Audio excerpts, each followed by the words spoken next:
খুলনা নিউজের সরাসরি সম্প্রচারে রয়েছি খুলনা সোনাডাঙ্গা থানাধীন সুজুকি কর্নারের পেছন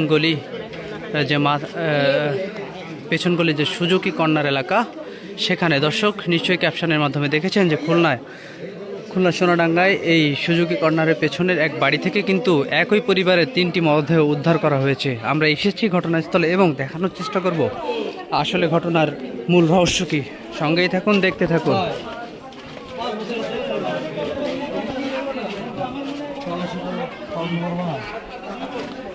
দর্শক, আমরা যতটুকু জানতে পেরেছি যে এই একই বাড়ির কিন্তু 3টি লাশ কিন্তু উদ্ধার হয়েছে কিছুক্ষণ পূর্বেই। যদি একটু দেখানোর চেষ্টা করি, সঙ্গে থাকুন, দেখতে থাকুন।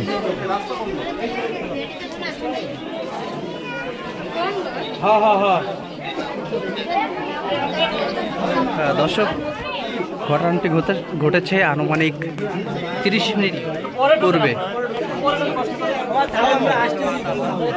আমরা একটু জানানোর চেষ্টা করব, ঘটনাস্থলে এসেছি, দেখানোর চেষ্টা করব।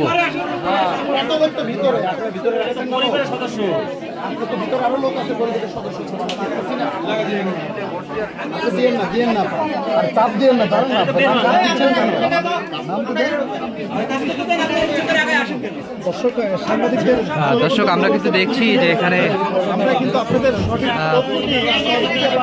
প্রচুর লোক কিন্তু জমজমাট আসলে ঘটনার বিষয়ে জানার জন্য।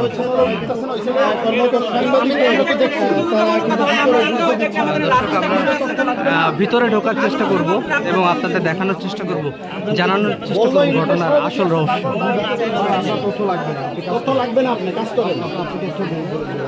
আমাকে ঢুকতে দেবে না?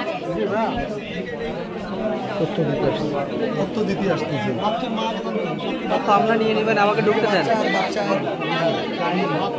দর্শক, আমরা কিন্তু এর আগেও ভিতর থেকে জিজ্ঞাসা করেছিলাম ভিতরে কয়টি দেহ রয়েছে। দর্শক, আমরা কিন্তু আমরা যতটুকু জানতে পেরেছি যে ভিতরে 3টি দেহ রয়েছে ভিতরে।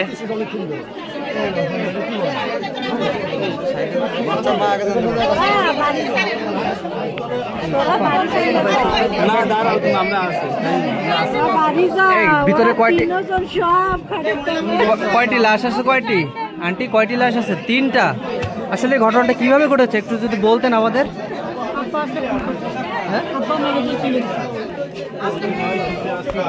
একটু বলো তো কি হয়েছে। আব্বা হচ্ছে মেরে দিয়ে চলে গেছে 3টা। কয়জন মারা গেছে? কয়জন? 3জন।